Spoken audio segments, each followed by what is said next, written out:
dans notre dernier message, dans le livre de Malachie, chapitre 2, versets 10 à 12, nous avons commencé de parler de la décadence du peuple d'Israël, du déclin spirituel du peuple d'Israël. Et c'est évident, si les conducteurs se détournent de la voie de Dieu, ils entraînent avec eux tout le peuple dans la décadence, ils entraînent tout le peuple avec eux dans le déclin spirituel devant Dieu et devant les hommes. Et c'est ce que nous avons vu la fois dernière. Et dans ce dernier message, nous avons parlé, n'est-ce pas, que l'époque du prophète Malachie était une époque très critique spirituellement pour le peuple d'Israël. Sa condition spirituelle était déplorable, le peuple s'était lassé de son Dieu, le peuple avait très peu d'intérêt pour les choses de Dieu et ne prenait pas vraiment à cœur la gloire de Dieu. Nous le voyons dans le chapitre 1, lorsque Dieu reprend les sacrificateurs. Et c'est dans cette situation que Dieu avait suscité donc le prophète Malachie pour parler à son peuple. Et dans notre dernier message, nous avons vu premièrement comment le peuple lui-même a constaté l'infidélité caractérisée les uns envers les autres. Et ils se disent, mais pourquoi sommes-nous si infidèles? Ne sommes-nous pas fils d'un seul Père? N'avons-nous pas un seul Dieu qui nous a créés? Et cette infidélité, c'est tout à fait normal. Si les hommes se détournent de la parole de Dieu, si les hommes se détournent de l'évangile, ils ne peuvent que tomber dans le péché. Ils ne peuvent qu'ouvrir la porte à toutes sortes de péchés. C'est évident, c'est normal. Une deuxième chose que nous avions vue, c'est aussi que l'idolâtrie de Juda. Vous voyez, les gens ont commencé à se marier aux femmes étrangères. Et certainement, en se mariant aux femmes étrangères, ce qui était condamné par Dieu, ce qui était interdit par Dieu, ils participaient à l'idolâtrie de ces femmes étrangères. Et nous avons vu combien cette idolâtrie est un symbole, n'est-ce pas, de la fausse religion aujourd'hui au milieu même de ce qu'on appelle le christianisme. Voyez, parce qu'en réalité, l'idolâtrie, la fausse religion, c'est quoi? C'est porter son espoir et sa confiance de salut sur autre chose que sur Christ et Christ crucifié. C'est lui qui est le salut de Dieu. Et nous ne pouvons pas être sauvés en dehors de lui. Voyez. Et une troisième chose que nous avons vue enfin, c'est le jugement de Dieu contre tous ceux qui s'attachent à autre chose que Christ, dans le verset 12. Alors ce soir, nous continuons avec le même message, la décadence du peuple d'Israël, dans Malachie chapitre 2, versets 13 à 17. Donc ici, c'est la décadence numéro 2. Et nous lisons versets 13 à 17. Il est écrit, « Voici encore ce que vous faites. Vous couvrez de larmes l'autel de l'Éternel, de pleurs et de gémissements, en sorte qu'il n'a plus égard aux offrandes et qu'il ne peut rien agréer de vos mains. Et vous dites, pourquoi? Parce que l'Éternel a été témoin entre toi et la femme de ta jeunesse, à laquelle tu es infidèle, bien qu'elle soit ta compagne et la femme de ton alliance. Nul n'a fait cela avec un reste de bon sens. Un seul l'a fait, et pourquoi? Parce qu'il cherchait la postérité que Dieu lui avait promis. Prenez donc garde à votre esprit, et qu'aucun ne soit infidèle à la femme de sa jeunesse. Car je hais la répudiation, dit l'Éternel, le Dieu d'Israël, et celui qui couvre de violence son vêtement, dit l'Éternel des armées. Prenez donc garde en votre esprit, et ne soyez pas infidèles. Vous fatiguez l'Éternel par vos paroles, et vous dites, en quoi l'avons-nous fatigué? C'est en disant, quiconque fait le mal est bon aux yeux de l'Éternel. et c'est en lui qu'il prend plaisir. Ou bien, où est le Dieu de justice? Voilà le texte de ce soir dans lequel nous allons tirer les enseignements salutaires pour notre âme à travers le peuple d'Israël, à travers la situation d'Israël au temps de Malachie. Et la première chose que nous notons dans ce deuxième message, la décadence du peuple d'Israël, c'est premièrement les prières inexaucées. Vous voyez, Dieu n'exauçait plus les prières du peuple parce que, comme il dit, le peuple continuait à lui offrir des sacrifices et des offrandes impures. Donc, le verset 13 dit, « Voici encore ce que vous faites. Vous couvrez de larmes l'autel de l'Éternel, des pleurs et des gémissements, en sorte qu'il n'a plus égard aux offrandes et qu'il ne peut rien agréer de vos mains. Et vous dites pourquoi?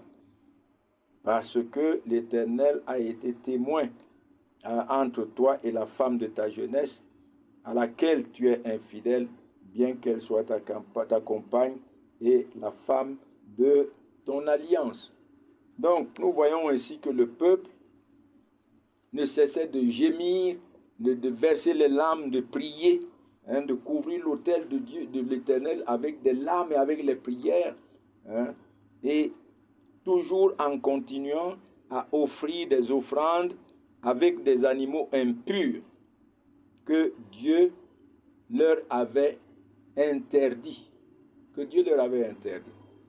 Et pourquoi donc Dieu n'exauçait pas les prières de ce peuple?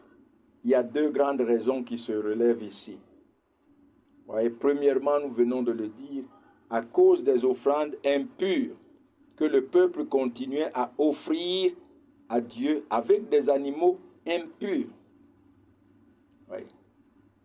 Et c'était interdit. Dieu avait interdit à Israël de lui offrir en offrande ou en sacrifice des animaux impurs. Voyez, ces animaux impurs étaient une altération du culte ordonné par Dieu, un renversement du culte ordonné par Dieu. Voyez, une abomination devant Dieu. Voyez, dans Lévitique, chapitre 22, et le verset 17 à 22, il est écrit, « L'Éternel parla à Moïse et dit, « Parle à Aaron et à ses fils, et à tous les enfants d'Israël. » Aaron et les fils d'Aaron étaient des sacrificateurs. C'est eux qui offraient des offrandes que le peuple apportait pour leurs péchés, ou bien pour les offrandes de paix qu'on offrait à l'Éternel. Et il dit de dire donc à Aaron et à tout le peuple d'Israël, tout homme de la maison d'Israël ou des étrangers en Israël qui offrira un holocauste à l'Éternel, soit pour l'accomplissement d'un vœu, soit une offrande volontaire, prendra un mâle sans défaut parmi les bœufs, les agneaux ou les chèvres, afin que la victime soit agréée, afin que son offrande ou bien son sacrifice soit agréé. Vous n'en offrirez aucune qui ait un défaut, car elle ne sera pas agréée. Si un homme offre à l'Éternel du gros ou du menu bétail en sacrifice, en action de grâce, soit pour l'accomplissement d'un vœu, soit en offrande volontaire, la victime sera sans défaut afin qu'elle soit agréée. Il n'y aura en elle aucun défaut.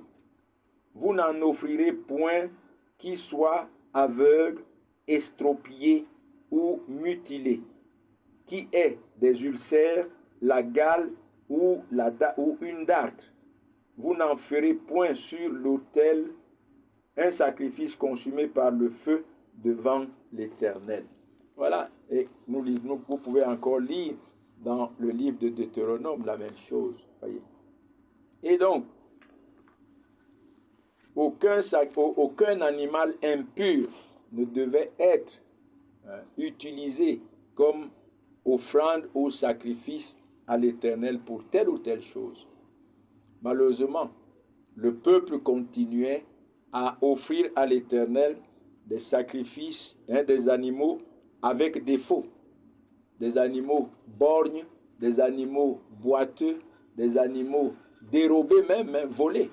Ouais. Et cela était une altération du culte de l'Éternel. Voyez, une altération. Les animaux sans défaut que l'Éternel avait exigés pour les offrandes et les sacrifices étaient des symboles de son glorieux Fils, notre Seigneur et Sauveur Jésus-Christ, sans défaut, sans tache, sans péché, qui devait venir s'offrir à Dieu pour glorifier le nom de son Père et pour payer la dette du péché de son peuple.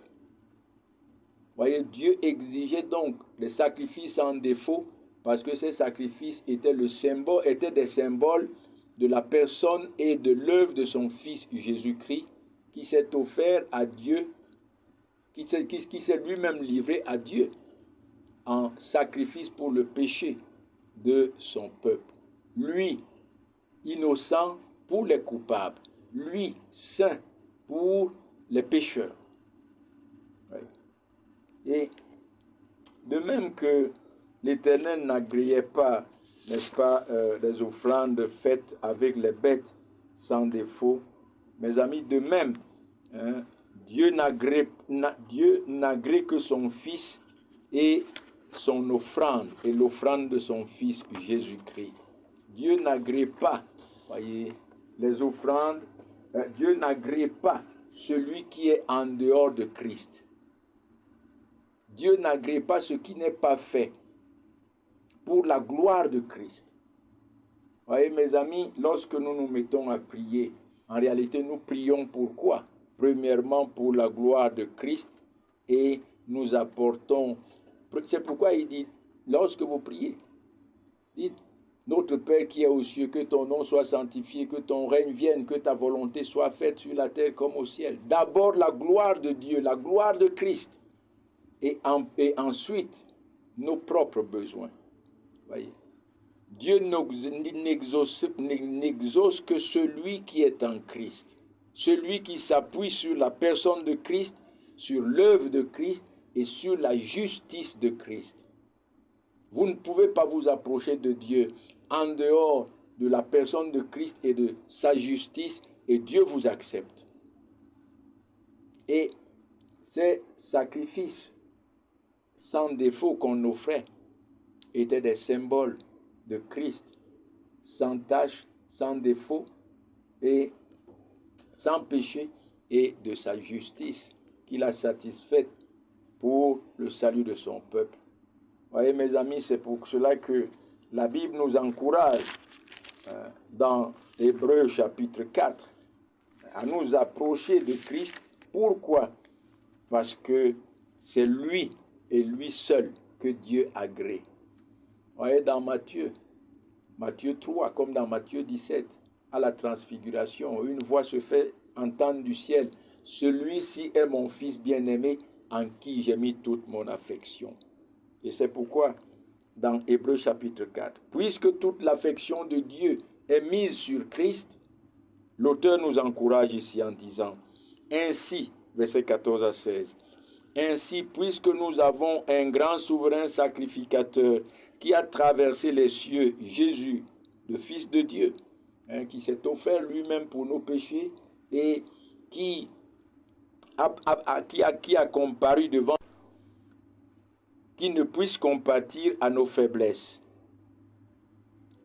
Au contraire, il a été tenté comme nous en toutes choses, sans commettre de péché.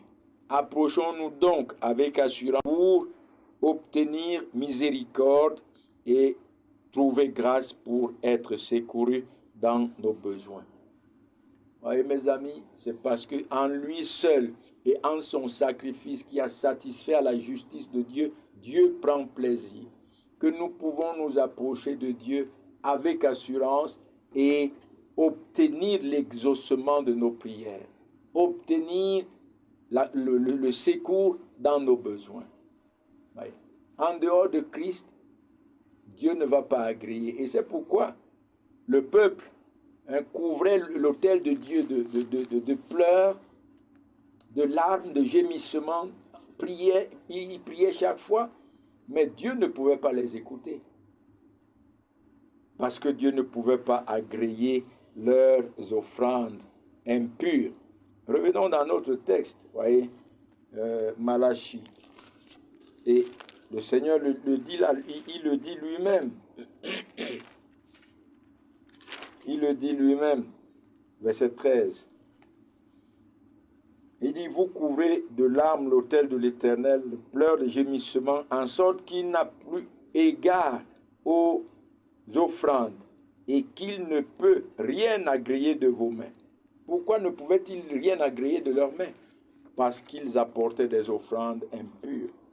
C'est sur cette base qu'ils s'approchaient de Dieu. Vous vous approchez de Dieu en dehors de Christ, Dieu ne vous agréera pas. Il ne vous sauvera pas. C'est Christ et c'est Christ seul. C'est en Christ que Dieu sauve. Parce que c'est lui qui a satisfait à la justice de Dieu son Père, à la place de son peuple que Dieu lui a donné. Une deuxième raison pour laquelle Dieu n'exauçait pas les prières du peuple. C'est dit au verset 14. Verset 14, il dit, vous dites, pourquoi? Et il dit, parce que l'Éternel est témoin entre toi et la femme de ta jeunesse, à laquelle tu es infidèle. L'infidélité de beaucoup dans le peuple envers leurs femmes. Ils étaient infidèles. Le peuple était surpris de ce que l'Éternel n'exauçait pas leurs prières et il disait, mais pourquoi? Et l'Éternel répond, parce que vous êtes infidèles à vos femmes, à vos compagnons, à celles avec qui vous avez fait alliance devant Dieu. Voyez, mes amis, le mariage est une véritable alliance, c'est-à-dire une union, n'est-ce pas, entre l'homme et la femme.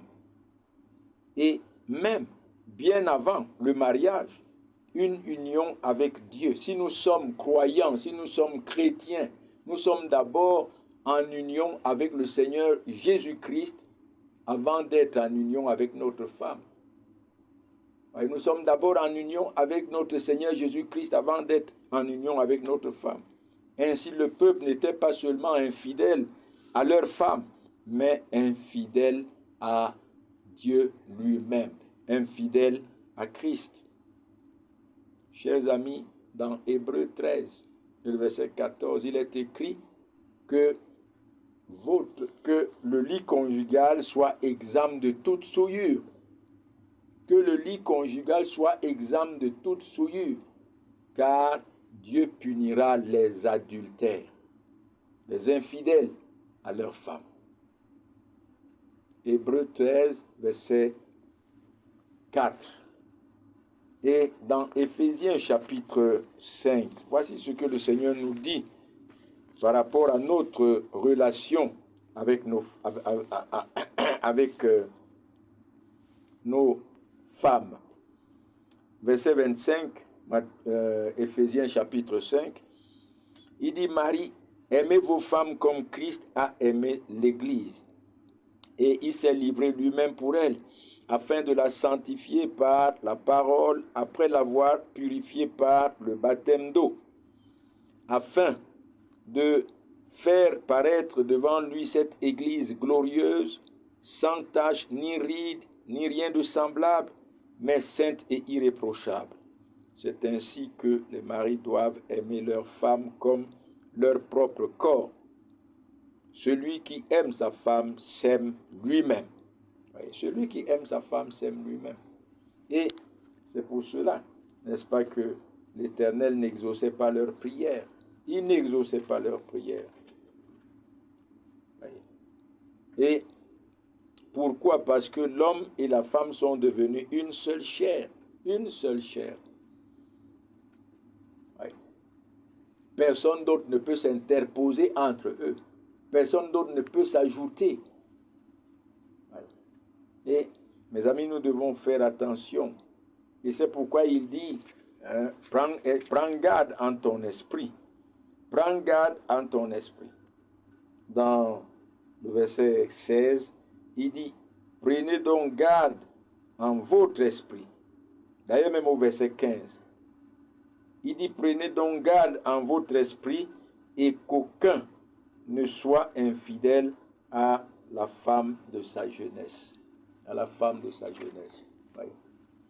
Notez-le bien, notre infidélité à notre femme est aussi notre infidélité envers Christ. Envers Christ. Et nous devons, par la grâce que Dieu donne, aimer nos femmes comme nos propres corps, comme Christ a aimé l'Église. Il a aimé l'Église. Il ne l'a pas seulement aimé de bouche, mais il a porté sur lui le péché de cette Église.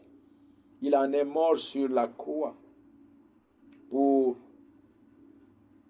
payer la dette de ce péché à Dieu et satisfaire à la justice de Dieu pour rendre ce peuple saint, irréprochable, sans tache et sans défaut. Et c'est ce que nous sommes devant Dieu, nous qui croyons en Christ. Pourquoi? Parce qu'il nous a aimés et il a pris notre place sur la croix. Pour nous purifier de tout péché, de toute iniquité, pour nous laver de tout péché, de toute iniquité, et nous présenter devant Dieu saint et irréprochable, revêtu de sa justice qu'il a satisfaite.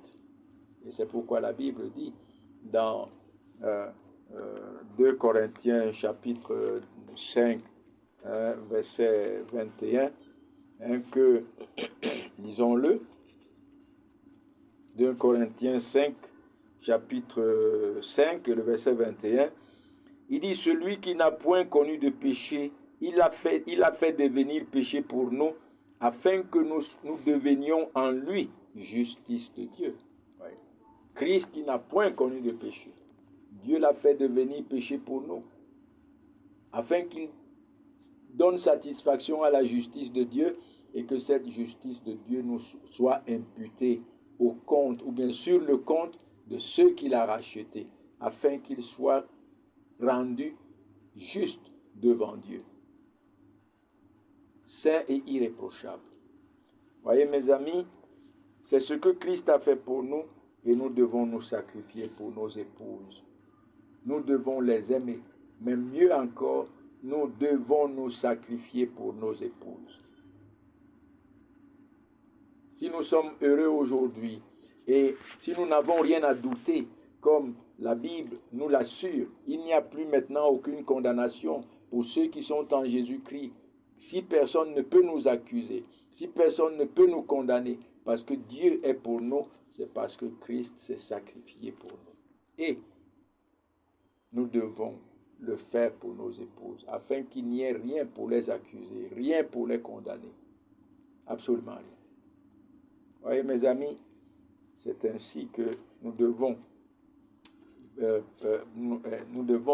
n'est-ce pas, comme le Seigneur Jésus-Christ, aimer nos épouses comme notre propre corps. Et au verset 15, nous voyons un prétexte coupable et hypocrite que le peuple prend ici pour se plonger, pour commettre l'infidélité. Vous voyez, beaucoup au sein du peuple se disaient, ou bien ils pensaient qu'il leur était possible d'être adultères envers leurs femmes, parce que pensaient-ils, c'est ce que Abraham a fait. C'est ce que Abraham a fait. C'est pourquoi le Seigneur revient. Revenons dans Malachie chapitre 2, verset 15. Vous voyez, à cause de cette pensée qu'ils avaient et qui les poussait en adultère, voici ce que l'Éternel leur dit. Il dit, nul n'a fait cela avec un reste de bon sens. Un seul l'a fait. Et pourquoi? parce qu'il cherchait la postérité que Dieu lui avait promise. Prenez donc garde en votre esprit et qu'aucun ne soit infidèle à la femme de sa jeunesse. Il pensait que Abraham a commis l'adultère avec Sarah. Mais l'Éternel répond, Abraham n'a point été infidèle à Sarah. Voyez. C'est Sarah qui, dans le désir de voir la postérité que Dieu avait promise, et dans sa faiblesse, dans la faiblesse de sa foi, a mis Agar dans le sein d'Abraham. C'est Sarah qui a mis Agar dans le sein d'Abraham. Et donc, le peuple ne pouvait pas passer par ça, par cet acte de Sarah pour justifier leur adultère, pour justifier leur infidélité aux femmes de leur jeunesse. Et cela nous donne deux leçons ici. Premièrement, nous voyons comment les hommes prennent un mauvais exemple, ou bien ils prennent des mauvais exemples comme règle de conduite, comme règle à suivre. Et tout en excusant ou en prenant leur propre péché à la légère, ou en diminuant la gravité de leur propre péché à leurs yeux. Et c'est ce que le peuple faisait ici.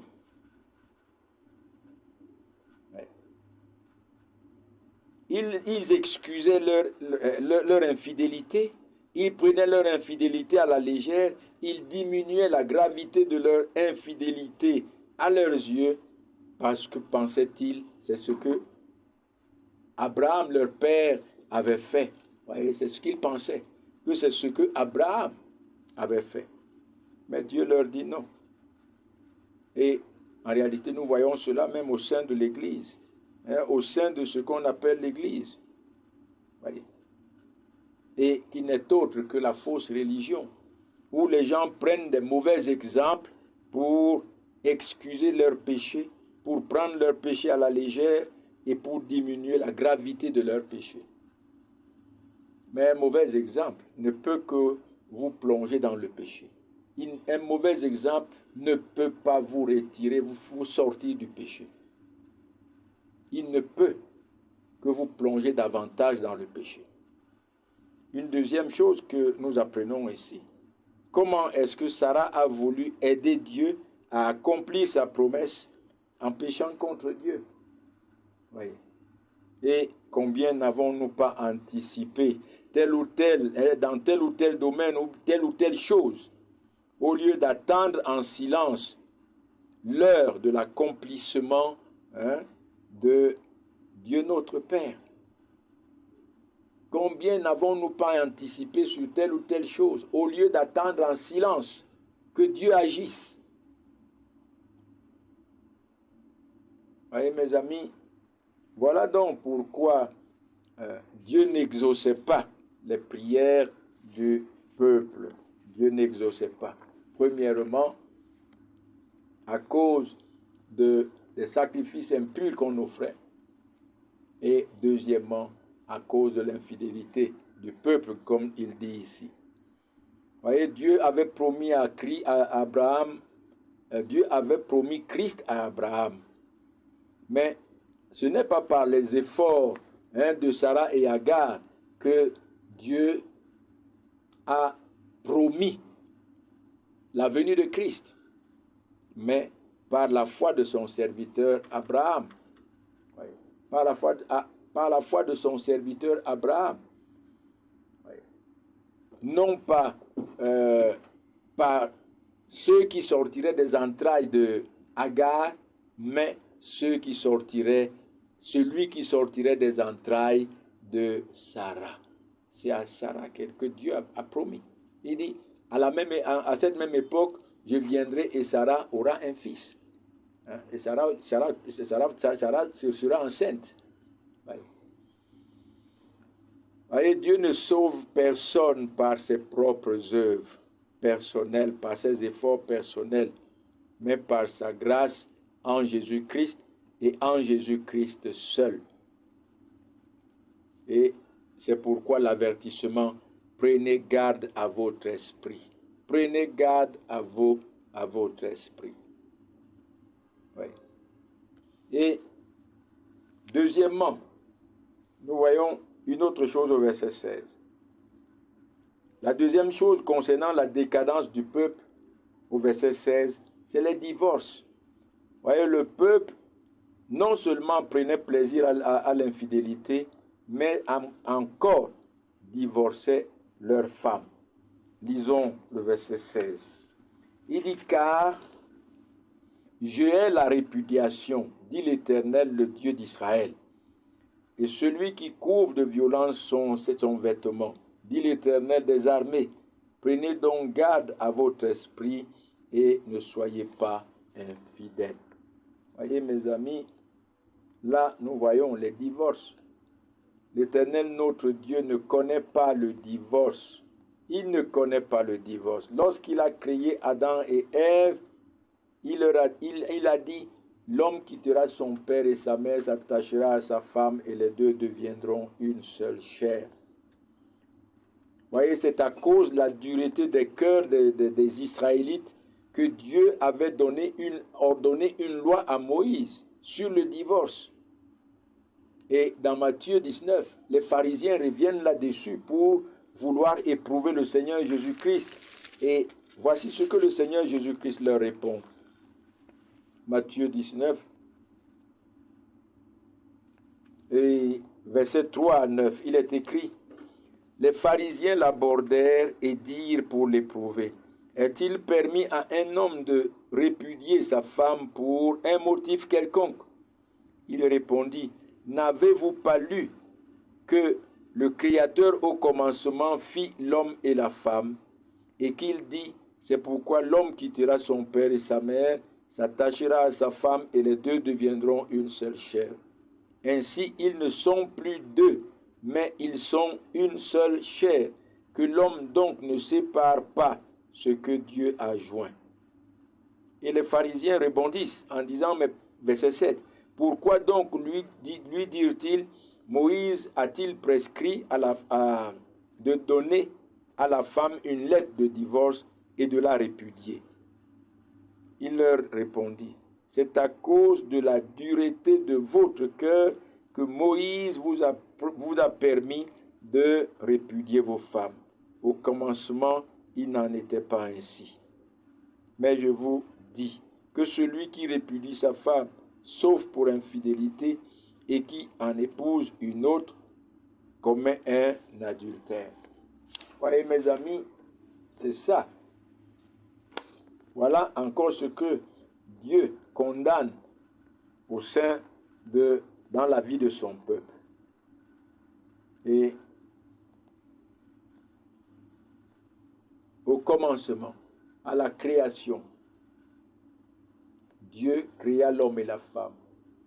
Et il dit, c'est pourquoi l'homme quittera son père et sa mère, s'attachera à sa femme et les deux deviendront une seule chair. Dieu ne connaît pas de divorce. En réalité, c'est la dureté de nos cœurs, la méchanceté de nos cœurs qui donne aux uns et aux autres à divorcer leurs femmes. Quelles que soient les raisons que nous puissions prendre, quelles que soient les raisons. Vous savez, si vous êtes chrétien, Christ ne divorcera jamais son Église. Il ne se séparera jamais de l'un de ses élus. La Bible dit, nul ne peut nous séparer de l'amour dont Dieu nous a aimés en Jésus-Christ. Nul, pas notre péché, pas même le diable, pas même toutes les souffrances de ce monde, toutes les adversités de ce monde, pas même toutes les manœuvres de l'ennemi et de ses démons, n'est-ce pas? Rien ne peut nous séparer de l'amour de Dieu manifesté en Christ. Et nous devons prendre cela en compte. C'est pourquoi nous devons prendre garde à notre esprit. Il n'y a rien qui puisse justifier un divorce dans d'un foyer chrétien, dans une maison chrétienne. Rien ne justifie le divorce. Et vous savez pourquoi? La dureté de nos cœurs. Nous sommes incapables de nous sacrifier pour nos épouses. Nos épouses sont incapables de se sacrifier pour leurs hommes, comme Christ s'est sacrifié pour nous. La dureté de nos cœurs, la méchanceté de nos cœurs. Voyez mes amis, et comme nous voyons ici toujours dans le verset 16, divorcer sa femme, c'est couvrir de violence son vêtement. Voyez, la femme est comme notre ornement que Dieu nous a donné, que nous portons. Et le divorce, divorcer notre femme, c'est nous couvrir de violence. Couvrir de violence notre femme et couvrir de violence nous-mêmes. Vous voyez, c'est pourquoi dans Éphésiens où nous étions là, il dit que l'homme aime sa femme comme son propre corps. Parce que jamais personne n'a haï son propre corps, mais il en prend soin. Il en prend soin. Oui. Car jamais personne n'a haï son propre corps, mais il la nourrit. Il la nourrit et il en prend soin. Comme Christ le fait pour son Église. Oui. Parce que nous sommes membres de son corps. C'est pourquoi l'homme quittera son père et sa femme s'attachera, son père et sa mère s'attachera à sa femme, et les deux deviendront une seule chair. Oui. Chers amis, que le Seigneur nous donne la grâce de mettre sa parole en pratique et de ne pas écouter les arguments des hommes. Vous voyez, même dans le milieu chrétien, il y a tellement de faux arguments, des arguments, je dirais même sataniques, qui vous disent, oui, vous avez la possibilité de divorcer votre femme. Mais Dieu ne connaît pas ça, Christ ne connaît pas ça. Parce que Christ ne répudiera jamais ses élus. Quoi qu'il fasse, quel que soit le crime que les élus puissent commettre, le sang de Christ a lavé ce crime une fois pour toutes et Dieu ne s'en souviendra plus jamais. C'est la dureté de nos cœurs et la méchanceté de nos cœurs. Et prenez garde en votre esprit et ne soyez pas infidèles et ne répudiez pas vos femmes, mais aimez-les comme Christ vous a aimé. Une dernière chose, verset 17. Une troisième chose concernant la décadence du peuple, le déclin spirituel du peuple. Vous voyez, le peuple accuse Dieu d'être injuste. Le peuple accuse Dieu d'injustice parce que Dieu le blâme pour son péché et pour son déclin spirituel. Au lieu plutôt de blâmer les païens pour leur péché. Le peuple voulait que Dieu blâme plutôt les païens et les laisse faire ce qu'ils veulent. Vous voyez, mes amis, c'est vraiment la décadence spirituelle. C'est vraiment le déclin spirituel de croire que Dieu prend plaisir au péché. Lisons le passage. Il dit, verset 17, « Vous fatiguez l'Éternel par vos paroles et vous dites, en quoi l'avons-nous fatigué ?» Il répond, c'est en disant, « Quiconque fait le mal est bon aux yeux de l'Éternel. Et c'est en lui qu'il prend plaisir. Où est donc le Dieu de justice ?» Voyez ce que le peuple se disait. Que Dieu prend plaisir à ceux qui font le mal, il prend plaisir au péché. Et c'est pourquoi il ne condamne pas les païens, mais c'est eux qu'il condamne. Oui. Chers amis, je pense que cette pensée a même déjà traversé beaucoup de chrétiens en réalité. Qui pensent que c'est les païens que Dieu devait frapper. C'est les païens qui devaient subir la colère de Dieu et non pas les enfants de Dieu. Mais vous voyez, penser cela est faire de Dieu, en fait, un Dieu de favoritisme. Vous savez, Dieu n'est pas un Dieu de favoritisme. Il n'est pas un Dieu de favoritisme. Il est saint, 3 fois saint. Voyez. Et il veut que son peuple soit saint comme lui-même est saint. Voyez, c'est pourquoi il dit dans 1 Pierre, chapitre 1, verset 14 à 17, « Soyez saints parce que je suis saint. » Et il dit, si nous invoquons comme Dieu, si nous invoquons comme Père, le Dieu, lisons le passage pour ne pas l'écorcher. 1 Pierre, chapitre 1, à partir du verset 14. Il dit, comme des enfants obéissants, ne vous conformez pas aux convoitises que vous aviez autrefois quand vous étiez dans l'ignorance. Mais puisque celui qui vous a appelé est saint, vous aussi soyez saints dans toute votre conduite, selon qu'il est écrit, vous serez saints car je suis saint. Et si vous invoquez comme Père celui qui juge selon l'œuvre de chacun, sans acception de personne, que personne, conduisez-vous donc avec crainte pendant le temps de votre pèlerinage. Dieu ne fait exception de personne. Il n'est pas un Dieu de favoritisme. Il ne va pas favoriser ses enfants dans le péché et punir les païens pour leur péché. Ça, Dieu ne peut pas le faire. Voyez. Deuxièmement, Dieu ne prend point plaisir au mal. Il est saint, il est 3 fois saint. Et il ne peut voir le mal et se taire. Il ne peut voir le mal et se taire. C'est pourquoi dans Proverbe chapitre 16, il est écrit au verset 5, « Tout cœur hautain est en abomination à l'Éternel. Certes, il ne restera pas impuni. » Il ne restera pas impuni. Voyez, mes amis, ce n'est pas parce que Dieu ne frappe pas les païens qu'il est d'accord avec eux, qu'il se plaît à leurs péchés. Mais Dieu est miséricordieux et compatissant, lent à la colère et riche en bonté, comme Naoum nous l'enseigne. Pourquoi est-ce que Dieu ne les frappe pas? Parce qu'il est miséricordieux et compatissant. Il veut que ceux qui lui appartiennent dans